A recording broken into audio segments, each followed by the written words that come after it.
guys, balik lagi di channel Kulikata. Terima kasih yang sudah klik video ini dan menyempatkan waktu untuk menonton video ini. Jadi di video kali ini kita akan membahas mengenai prank cewek matri. Tapi sebelum kita lanjut ke videonya, saya minta maaf untuk belakangan ini atau akhir-akhir ini saya kurang atau tidak upload video dikarenakan ada beberapa hal atau ada beberapa kesibukan yang harus memang saya kerjakan. Jadi saya minta maaf untuk keterlambatan mengupload video.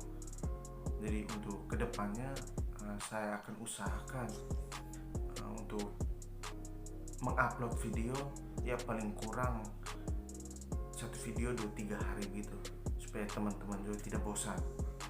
Oke, kita langsung ke video prank cewek matri.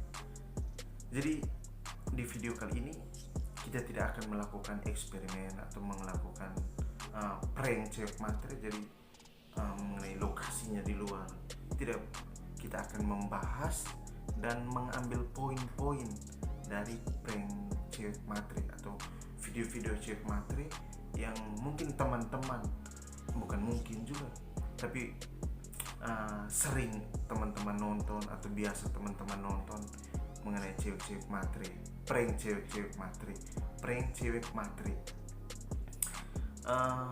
Menurut saya ada beberapa kejanggalan atau ada beberapa kekeliruan yang harus saya bahas. Jadi di video kali ini bukan berarti video prank yang mereka lakukan atau mereka sajikan di YouTube itu salah, bukan. Hanya saya mau mengangkat video prank yang telah mereka upload atau yang telah kita nonton dan kita petik atau kita bahas dan kita lihat apa yang menjadi atau apa yang bisa kita pelajari dari video tersebut. Jadi biasanya di video prank itu, jadi biasanya laki-laki atau dia yang punya konten, jadi dia akan datang sebagai seorang yang biasa, seperti pria-pria biasa. Ada juga yang datang sebagai seorang yang dalam arti bisa kita katakan bahwa terlihat kotor atau dekil lah, datang. Biasanya objek itu tuh ke wanita, ya matre, cewek matre, jadi ke ceweknya. Biasanya mereka melihat ceweknya tuh biasanya duduk sendirian gitu, jadi mereka menghampiri. Ketika mereka menghampiri, mereka akan bertanya-tanya, entah itu pertanyaannya seputar sesering apa perempuan itu nongkrong di tempat ini, atau kalau perempuan itu tinggal di daerah situ, jadi situasi di daerah itu seperti apa. Jadi atau tanya datang sendiri atau sudah ada pacar atau belum. Biasanya tanya-tanya, ya basa-basi seputar itulah.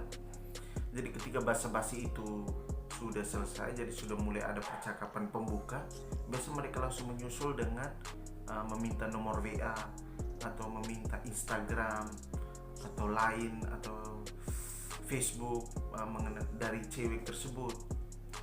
Jadi cewek tersebut ada yang merasa risih, bukan ada, tapi memang merasa risih, lalu ada yang meninggalkan, ada yang menjauhi, ada yang marah. Jadi menimbulkan reaksi yang berbeda-beda. Jadi setelah itu mereka langsung menelpon temannya, lalu temannya datang dengan mobil mewah atau mobil yang terbilang mahal, datang. Lalu tiba-tiba cewek itu langsung berubah pikiran, yang awalnya menolak langsung menerima, yang awalnya risih tiba-tiba langsung mengejar laki-laki itu dan langsung memberikan nomor WA-nya, akun Instagram-nya, ID lainnya atau Facebooknya, jadi langsung memberikannya begitu saja. Jadi menurut saya itu kronologi dari video prank. Jadi yang menarik dari video ini ketika di akhir video biasanya ada pesan moralnya. Jadi mereka mengatakan bahwa seperti jangan melihat seorang dari luarnya saja, don't judge book by its cover, jangan melihat seorang dari sampulnya atau dari luarnya gitu. Jadi biasanya ada pesan moralnya untuk kita pemirsa yang menonton tayangan tersebut. Kira-kira seperti itu dia punya kronologi video prank. Jadi ada 3 poin yang mau saya angkat dari video tersebut atau video-video yang telah kita nonton. Poin pertama, jika kita berbicara mengenai psikologi manusia menurut saya video ini keliru. Bukan berarti bahwa video ini tidak benar, video ini agak keliru karena apa yang mereka katakan itu tidak sesuai dengan apa yang mereka buat. Mereka mengatakan bahwa jangan menilai seorang itu hanya dari luarnya. Jadi secara tidak langsung mereka mau mengatakan bahwa jangan menilai seorang itu hanya dalam beberapa menit atau dalam kurun waktu yang singkat saja. Menurut saya ketika mereka ketika mereka berjumpa dengan wanita atau objek itu wanita tersebut, kurun waktu pertemuan mereka tuh hanya hitungan menit saja, singkat saja. Lalu tiba-tiba hanya karena mereka yang tadinya meminta nomor WA gitu, minta akun Instagramnya, tidak diberikan. Lalu mereka datang dengan mobil mewah begitu, temannya menjemput, lalu cewek itu langsung mengejarnya.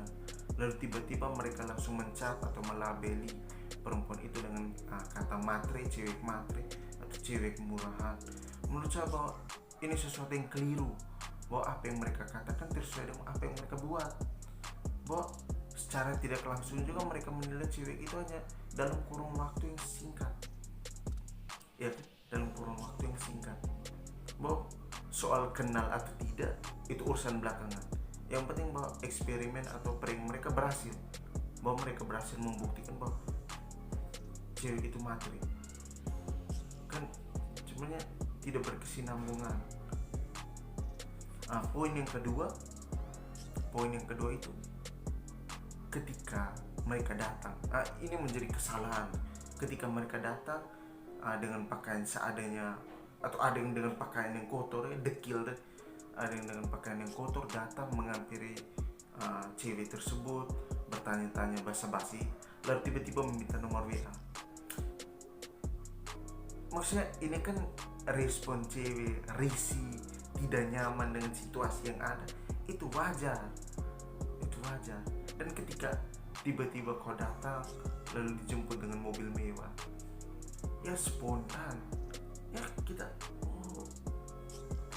dia merasa bahwa dia nih ada pendapatan dan dia tadi hanya mau mencoba saya. Jadi kalau dia tiba-tiba tidak risih lagi, menurut saya karena dia sudah melihat kau seperti itu. Dan poin ketiga yang menjadi kesalahan itu adalah ceweknya. Kenapa bisa berubah begitu cepat perilakunya? Yang awalnya menolak sekarang menerima, malahan kejar-kejar dan langsung memberikan. Yang menurut saya ini 3 hal yang dapat kita lihat atau kita pelajari. Dan menurut saya kita harus membedakan mana cewek matre dan mana cewek realistis. Cewek matre sini bahwa dia menilai kualitas cinta pasangan. Dapat kita katakan bahwa PDKT, masih dalam taraf PDKT, pendekatan, bahwa dia dapat menilai atau dia mengukur sejauh mana kualitas pendekatannya tuh berdasarkan seberapa banyak uang yang diberikan pasangannya kepada dirinya, seberapa banyak. Sedangkan cewek realistis. Cewek realistis bahwa dia mengukur atau melihat atau menyikapi sesuatu itu dengan tahap observasi, atau dia mengamati, bahwa dia mengamati cowok ini seperti apa, dia punya pekerjaan tidak, kira-kira ke depannya bagaimana. Jadi kita tidak bisa langsung melabeli seseorang itu materi hanya dalam kurun waktu yang singkat, itu saja. Jadi ada 3 kejanggalan yang mau saya angkat. Kejanggalan yang pertama itu berkaitan dengan ketidaksinambungan antara apa yang mereka katakan dengan apa yang mereka perbuat. Yang kedua mengenai cara pendekatan mereka dengan pakaian yang serba adanya. Bahwa kita datang sebagai orang asing, kita tidak mengenali dia, lalu tiba-tiba kita basa-basi, tiba-tiba kita langsung meminta nomor WA atau bertanya-tanya akun Instagramnya apa, dengan alasan bahwa kita ingin mendekati dia. Dia merasa risih, apalagi cara berpakaian kita yang ya terbilang orang lihat juga takut, apalagi dia sebagai seorang wanita, seorang perempuan. Dan yang ketiga, perubahan sikap dari cewek itu yang menurut saya tidak wajar atau terlalu cepat. Jadi menurut saya ada 3 hal yang dapat saya angkat. Saya ini orang timur, saya dari Maumere, NTT. Jadi hal-hal seperti ini, maksudnya begini, hal-hal yang tiba-tiba yang membuat cewek itu berubah secara cepat atau dalam kurun waktu, hitunglah beberapa menit, begitu cepat berpindah, sikapnya, perasaannya berpindah hanya karena melihat seseorang. Menurut saya belum temui atau belum dapati. Bukan berarti bahwa kami orang timur atau kami orang Maumere tidak ada yang punya penghasilan, tidak ada mobil, bukan berarti begitu. Maksudnya saya tidak membandingkan juga perempuan di sana atau perempuan yang di luar NTT ini dengan perempuan di NTT. Yang saya heran bahwa kenapa perubahan itu begitu cepat. Apakah dia tidak menyaringnya, atau dia tidak berpikir lagi, atau dia tidak heran. Ya paling besar itu tuh sikap heran lah, ketika cowok itu datang jadi heran. Lalu dia bertanya-tanya, mungkin disusul dengan rasa malu, tapi ini langsung kejar-kejar, langsung menyerahkan. Tapi itu tadi saya ulang lagi bahwa perbedaan cewek matre dan cewek yang realistis itu beda. Jadi terima kasih yang sudah nonton. Mungkin teman-teman punya pendapat lain, teman-teman bisa menyertakannya di kolom komentar atau menulisnya di kolom komentar. Ya, terima kasih untuk teman-teman yang sudah membuat prank-prank. Dari prank-prank kalian tuh kami belajar tuh, atau kita sama-sama belajar mengenai atau dari prank kalian kita sama-sama belajar. 3 hal tadi yang saya angkat. Terima kasih yang sudah nonton. Jangan lupa like, komen, dan subscribe, dan juga di-share ke teman-teman kalian. Semoga video ini membantu, dan terima kasih. Salam.